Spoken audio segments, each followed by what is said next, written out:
안녕하세요. 줄기세포 지방이식 외길인생 김영갑입니다. 오늘은 저번 줄기세포 가이드 1부에 이어서 2부를 하려고 합니다. 1부 영상을 못 보신 분은 여기를 클릭해서 보시고 이 영상을 이어서 보시면 좋을 것 같습니다. 저번 시간에 줄기세포 주사는 태행성 관절염과 뇌질환, 간질환, 폐질환 등 다양한 분야에서 활용된다고 소개해드렸는데요. 줄기세포가 이런 다양한 치료 효과를 발휘하는 것은 줄기세포 고유의 항노화 효과와 면역작용, 염증을 치료하는 작용이 있기 때문입니다. 항노화 효과는 백 소장님의 이 영상과 이 영상을 보시면 됩니다. 면역에 대한 효과는 자가면역 질환 등 난치성 질환의 치료에 핵심적인 역할을 하는데 줄기세포와 면역편을 보시면 됩니다. 항염증에 대한 효과도 중요한데 줄기세포의 항염증 효과편에서 자세하게 설명되어 있습니다.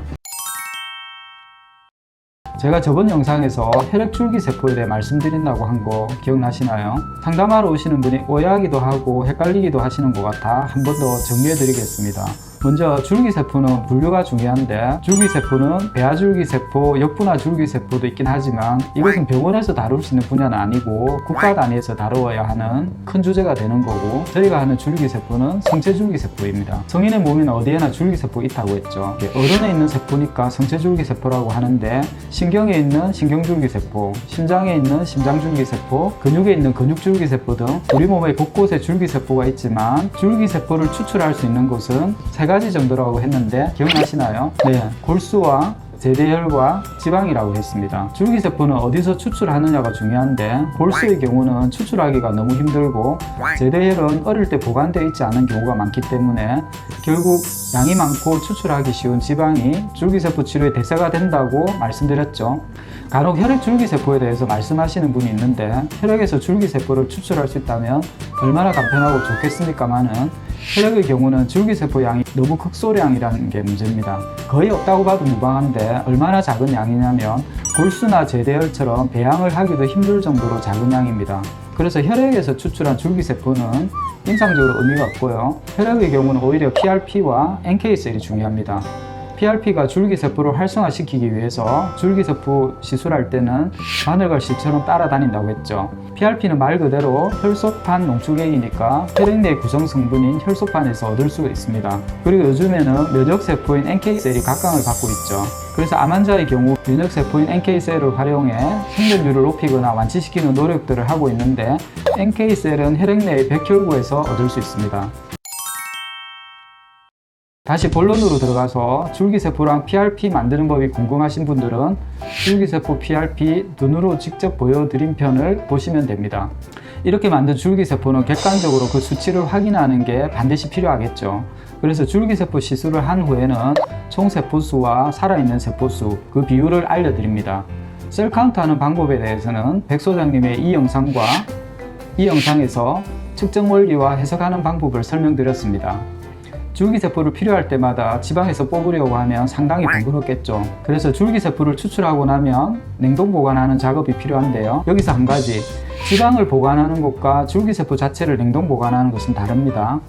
저희가 가슴 이식에서 냉동지방을 사용하는 경우가 많은데 냉동지방을 사용해도 되느냐, 깨름직하다고 하는 분들이 있으신데 제가 올린 이 영상과 백 소장님의 이 영상을 보시면 이런 의구심이 해소될 겁니다.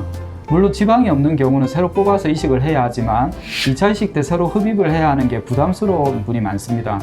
그래서 냉동 보관된 지방을 사용하게 되고 이게 이론적으로 괜찮은지를 확인하는 게 필요할 것 같아 위에 두 편의 영상을 준비한 겁니다. 그리고 줄기세포 자체를 냉동 보관하는 부분에 대해서는 줄기세포 냉동 보존편에서 다루었는데 최근에는 부피가 크고 관리하기 힘든 질소 탱크를 사용하지 않고 간단히 특수 용매제를 사용해 줄기세포를 보관할 수 있게 되면서 줄기세포가 필요할 때 언제든지 바로 사용할 수 있게 되었습니다. 줄기세포의 미래 엑소존 편과 타인 지방이식 편은 서로 연결될 수 있는 영상인데요. 왜냐하면 엑소점을 통해 타인의 줄기세포를 이용한 치료가 가능하기 때문입니다. 최근에 엑소점을 활용해 미백이나 난치성 기미 등의 피부 치료를 할 수 있는데요. 이미 제품으로 나온 것도 있고 앞으로 엑소점에 대해서는 여러분이 더 많이 접할 수 있게 될 겁니다.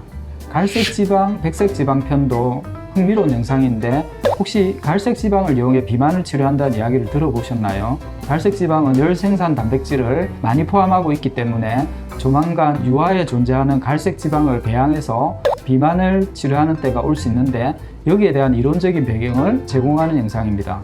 네, 오늘은 가이드 영상 세 번째 편으로 저번 줄기세포 1부에 이어서 2부로 줄기세포 치료에 대해 정리하는 시간을 가져봤는데 도움이 되셨는지 모르겠습니다. 더 헷갈리신다고요?